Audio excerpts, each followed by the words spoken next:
Wilson Morales from Black Film and TV. Hey, folks, the gang's back together again. How's it going? Yeah, good. You? Good, thank you. Great. At what point did you decide you were not just going to make one, but three films? It was in the original idea. The original idea for this film was not one film; it was three. It's because there's some characters that run through as one character that runs through all of them, and there's others that sort of come in and out like dolphins, as it were, breaking the surface and then receding and then breaking the surface again. So yeah, it was that. I saw the first 28 minutes, and it's clever marketing the way they have it set up, because after that, it's not what you think it's going to be. You leave there thinking different things, like who's going to get caught, who's the reason this happens, and so forth, and it doesn't go there. Dan, you directed it, but Alex wrote it. Was that meant to be as part of the marketing strategy, or was that something that came to afterwards? No, I think that's Sony with the marketing.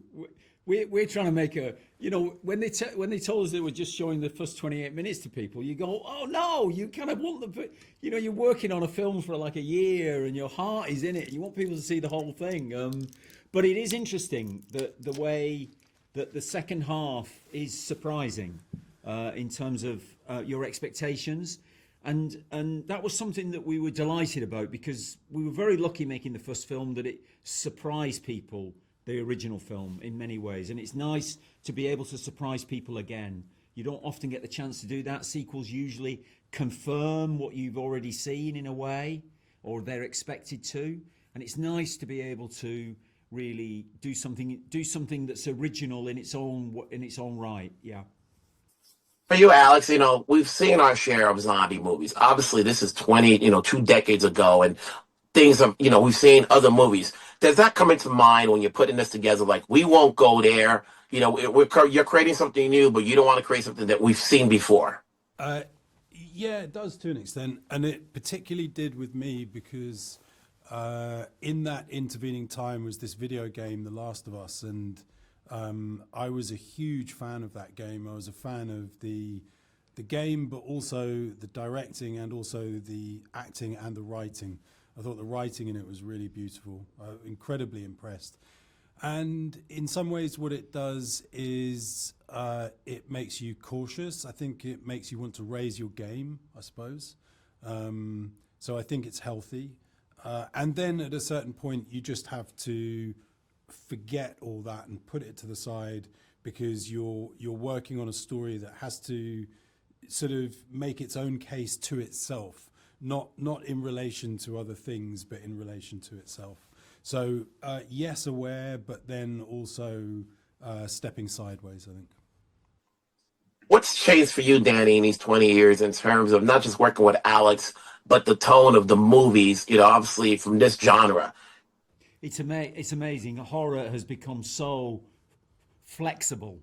We've just, and we share actually an actor with Sinners, with the Coogler film. I mean, you just can see that horror can be so flexible where it's going to go. That is definitely a change. It was much stricter, I think, back in the day, and now it begins to flex into other areas. And I think it's partly because it's a guaranteed way of getting people in the cinema. It's one of the things that people will go to the cinema for, rather than wait for streaming or whatever. That idea, pay or wait. You kind of like, you want to pay, you want to experience it communally, and funnily enough, we've copied the ratio of it's a very widescreen ratio like Sinners used as well. So there's some similarities with that, and we share a character, Jack O'Connell.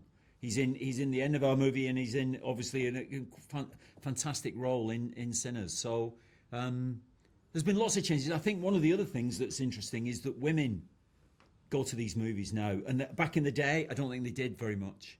They generally weren't thought of ever going to horror, but I think they do now, and I think that's an entirely good thing, and it's helping the genre itself keep alive and keep fresh. Yeah.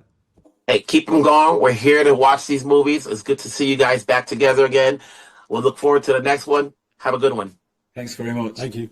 Hey Wilson, how you doing? Good. Wilson Morales from Black Film TV. Here we are, 28 years later. I think fans have been waiting for a long time to see this. What led you to say yes to taking on this project, Aaron? I mean, there's a number of things, but Danny Boyle is obviously one of them, and Alex Garland, who wrote the script. But yeah, to be a part of the 28 franchise with a built-in audience like this is so unique. But realistically, the characters, I mean, it's such an intimate story and such a great story. Yeah. you know, post-apocalyptic landscape. So there's so much there. You know, it really is. Alfie, you're young enough. You know, at what point did you see any of the films? If this, when your parents are allowed to see any of this, say, okay, you can do this.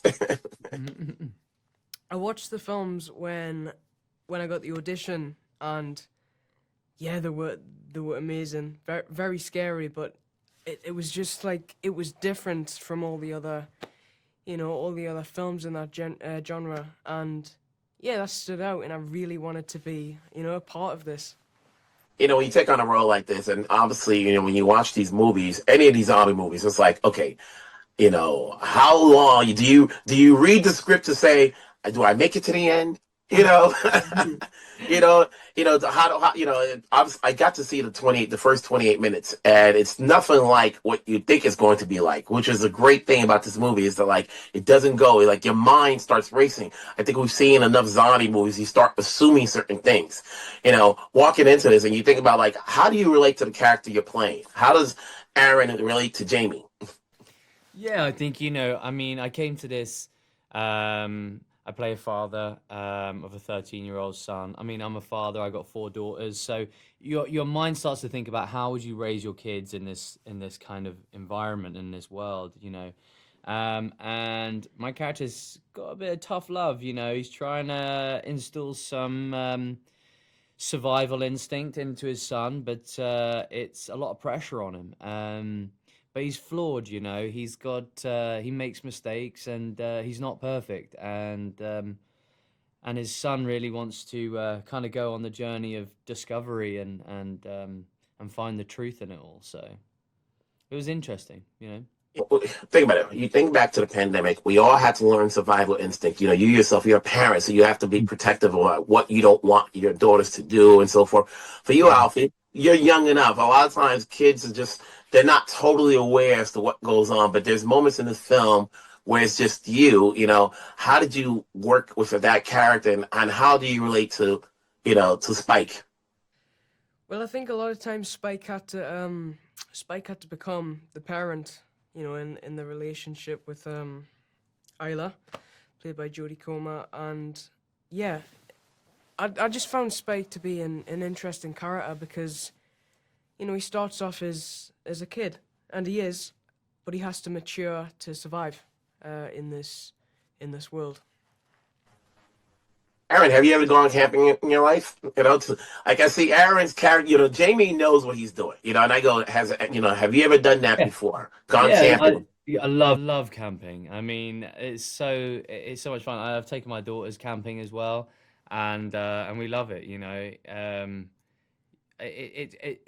It's great. A movie like this was so great because you're shooting on location, and that's the beauty of stuff like that, where you get to go explore parts of Great Britain that are just stunning. We were shooting in Scotland, we were shooting in Northumberland, and everywhere, really. Everywhere, weren't we? All around the UK.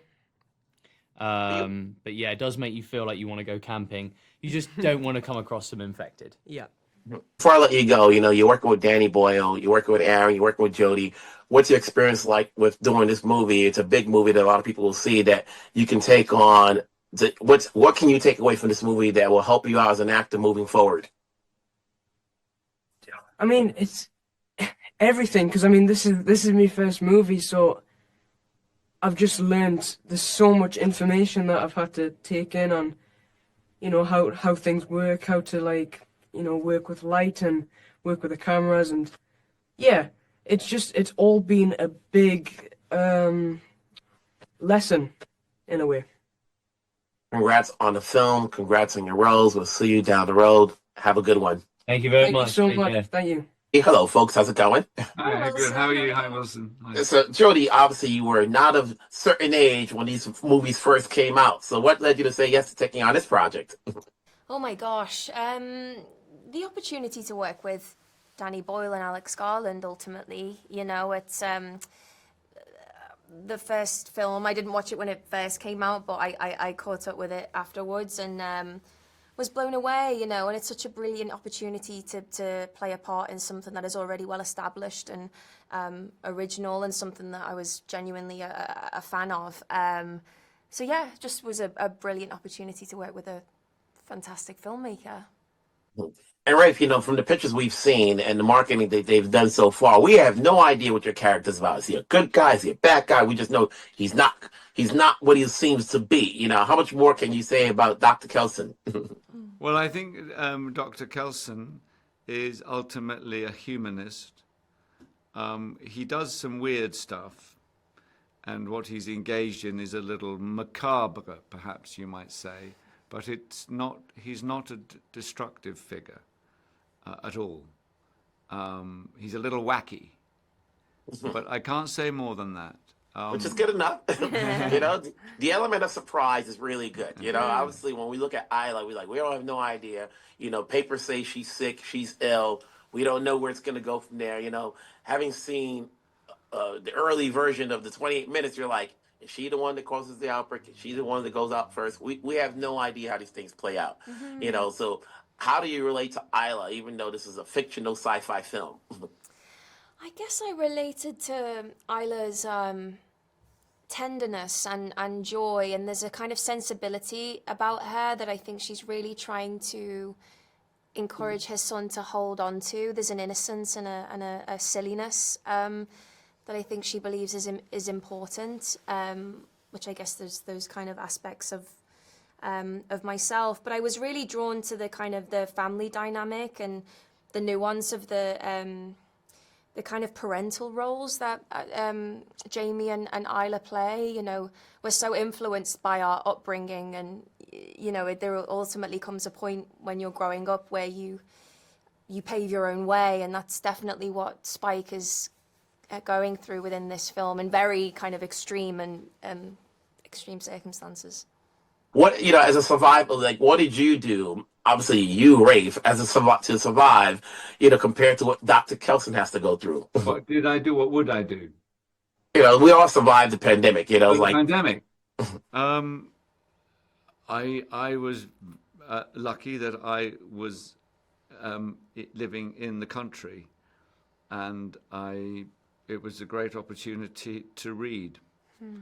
And look, the pandemic was terrible for a lot of people, but we could still go out and get what we needed to eat. And so we had social strictures, clearly, and lots of people were seriously ill and died and suffered. But, I mean, most of us were following COVID rules. And I think for some people who were in urban environments, in small rooms with big families, that was very difficult. So I had it okay I was okay. Well, you go, Jody.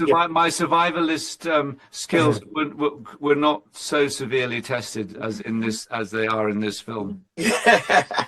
Jody, when you have Danny and Alex, two powerhouse, directing and writing, what do you get out of their collaboration that helps you out skill set wise as an actress moving forward? Oh my gosh. Honestly, I feel like it's they're so intelligent and fearless and playful. There's an energy to both of them that I find really inspiring. The atmosphere on set was never stifled. It was always, there was just like endless possibilities, and that's such a beautiful environment to work in. I feel like you get so much from people when you kind of encourage that and you just operate in that way. So I would probably say that. We'll leave it at that. Congrats on a film.